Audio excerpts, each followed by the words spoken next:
Good morning. I am Sarah. I'm a speaker, author, and clarity coach.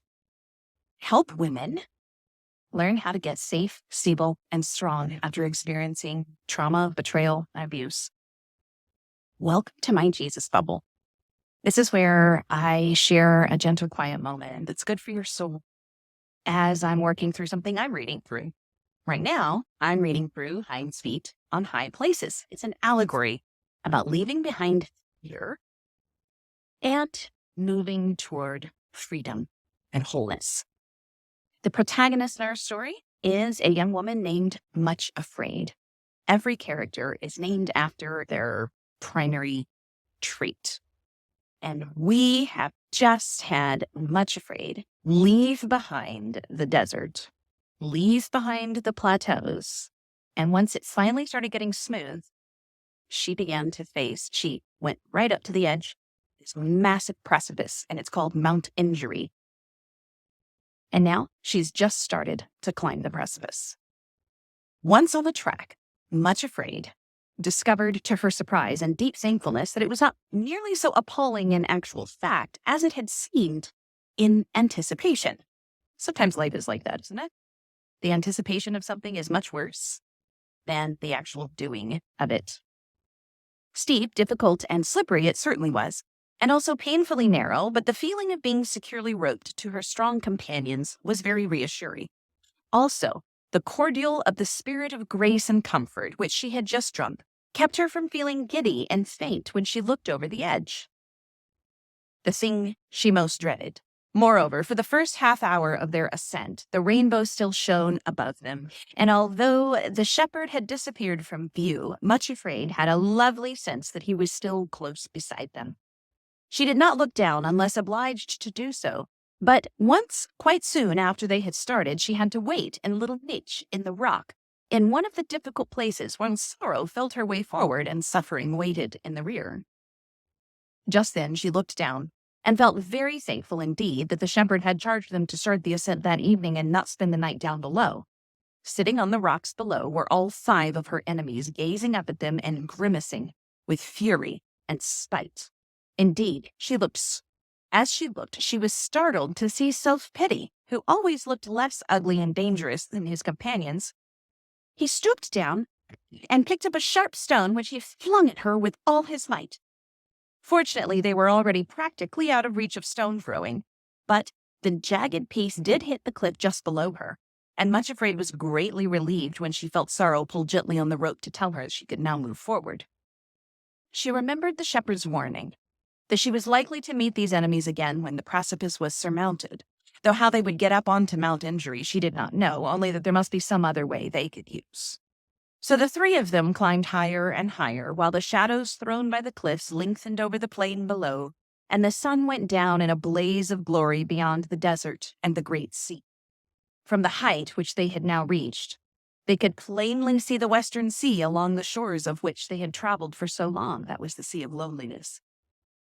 The track they followed wound up and ever upward, back and forth across the face of the cliff, though it was crumbling and even broken in some places. Much Afraid was tremendously relieved to find that nowhere at all was it too difficult, not even at the spot halfway up the cliff which Craven Fear had so particularly pointed out to her. On arriving there, just as darkness fell, she found that though the path had indeed broken right away, a plank had been laid across the gap, and a rope placed through the iron rings in the rock face to form a handrail to which she could cling as she walked across the narrow bridge. The Hart and the Hind, of course, had disdained such unnecessary assistance and had leaped across the chasm, making it look as though there was nothing there. However, even with the handrail to steady her, Much Afraid was very careful to close her imagination altogether to the picture which Craven Fear had painted. From bitter experience, she knew that pictures thrown on the screen of her imagination could seem much more unnerving and terrible than the actual facts. That an important lesson.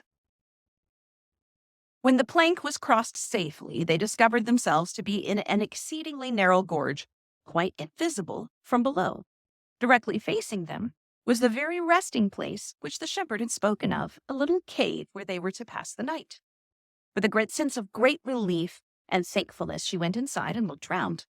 Its situation was such that, though she could not look down into the dizzy depths beneath, it was possible to look right out over the plateau and the desert, to the far-off sea of loneliness.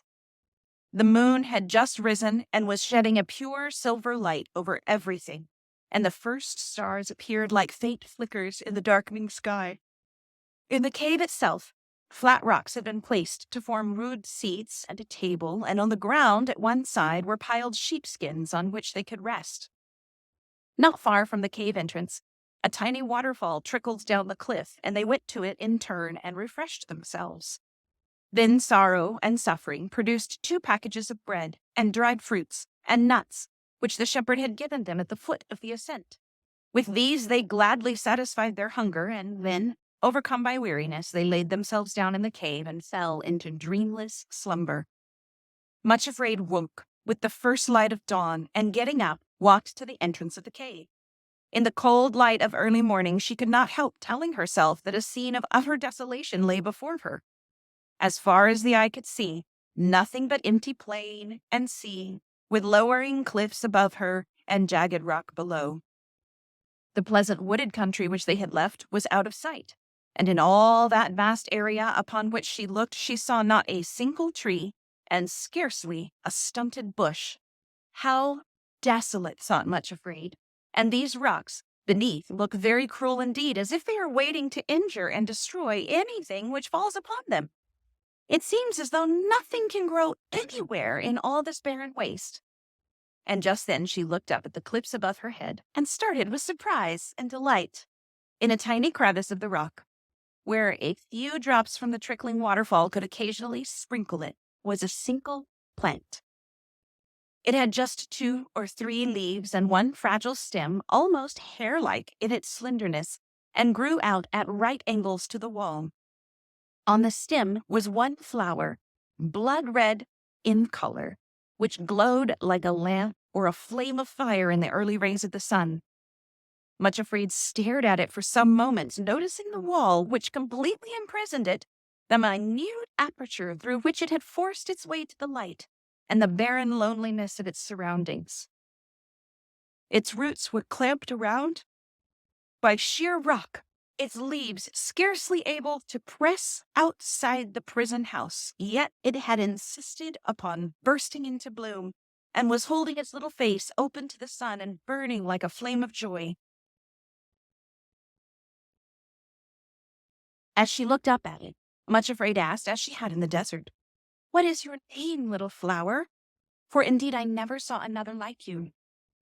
At that moment, the sun touched the blood-red petals, so they shone more vividly than ever, and a little whisper rustled from the leaves. "My name is Bearing the Cost, but some call me Forgiveness." Then Much Afraid recalled the words of the shepherd. "On the way up the precipice, you will discover the next letter in the alphabet of love. Begin to practice it at once." She gazed at the little flower and said again, "Why call it that?" Once more, a little whispering laugh passed through the leaves, and she thought she heard them say, "I was separated from all my companions, exiled from home, carried here, and imprisoned in this rock. It was not my choice, but the work of others who, when they dropped me here, went away and left me to bear the results of what they had done. I have borne and have not fainted. I have not ceased to love, and love helped me push through the crack in the rock until I could look right out onto my love, the sun himself. See now? There is nothing whatsoever between my love and my heart, nothing around to distract me from him. He shines upon me and makes me to rejoice, and has atoned to me for all that was taken from me and done against me. There is no flower in all the world more blessed or more satisfied than I, for I look up to him and say, whom have I in heaven but thee? There is none upon earth that I desire but thee." Much Afraid looked at the glowing flame above her head, and a longing, which was almost envy, leaped into her heart. She knew what she must do. Kneeling on the narrow path beneath the imprisoned flower, she said, "O my lord, behold me. I am your maiden, bearing the cost." At that moment, a fragment of rock which imprisoned the roots of the flower above her loosened and fell at her feet. She picked it up and put it very gently with the other 7 stones in her purse, and then returned to the cave. Sorrow and Suffering were waiting for her with a further supply of bread and raisins and nuts, and after they had given thanks and had eaten, they roped themselves together again and continued up the precipice. After a little, they came to a place which was very steep and slippery. Suddenly, Much Afraid had her first fall, and cut herself quite badly on the pieces of jagged rock which had tripped her. It was a good thing she was so securely roped, for a great terror came upon her, and she became so giddy and faint that had she not been tied, she might have slipped over the edge of the path and been dashed to pieces on the rocks below. As this thought struck her, she was so overcome with panic and trembling that all she could do was to crouch against the wall of rock and cry out to her companions that she was fainting and in terror of falling. Immediately, Sorrow, who was in front, tightened the rope. Then Suffering came up to her, put her arms around her, and said urgently, "Drink some of the cordial that the shepherd gave you." Much Afraid was so faint and frightened she could only lie in the arms of Suffering and gasped, I don't know where the bottle is. I can't even move to fumble for it." Then Suffering herself put her hand into the bosom of the fainting girl, drew out the bottle, and poured a few drops upon her lips. After a few moments, the color returned to Much Afraid's cheeks, and the faintness began to pass off, but she still could not move. She took more of the spirit of grace and comfort, and began to feel strengthened. Then Sorrow, who had come back to the place where she was crouching, gently shortened the rope so that Much Afraid could take her hand, and again they started to climb. In the fall, however, Much Afraid had cut both knees so severely that she could only limp forward very painfully, moaning continually and halting constantly. Her companions were very patient, but progress was so slow that it finally became necessary to make greater speed or they would not reach the top of the precipice before nightfall, and there was no other cave where they could rest. At last, Suffering stooped over her and said, Much Afraid, what were you doing when you left the cave this morning and went off by yourself? Much Afraid gave her a startled look and then said with a painful flush, I was looking at a flower which I had not seen before growing in the rock by the waterfall. Which flower was that? Persisted Suffering very gently. It was the flower of bearing the cost, replied Much Afraid in a very low voice, but some call it forgiveness. For a few moments she was silent, remembering the altar she had built and realizing she was not practicing this new and difficult letter of the alphabet of love. Then said she, I wonder if it would help my knees if we put a few drops of the cordial on them. Let us try, said Sorrow and Suffering together. It is an excellent suggestion. As they dropped a little of the cordial on both knees, almost at once the bleeding ceased and the worst of the pain died away. Her legs remained very stiff, and she was still obliged to limp quite badly, but they did go forward at a much better pace. By late afternoon, they were right at the top of the awful ascent, and found themselves in a forest of young pine trees with moss and blueberries growing on the banks beside the path, and the precipice, which had looked so impassable, was now actually behind them. They sat down on one of the mossy banks in the wood to rest, and then heard a voice singing quite close at hand. There, coming toward them in a clearing in the trees, was the shepherd himself. I love how the author, Hannah Hurnard, describes the process of coming to terms with bearing the cost of other people's painful and bad decisions.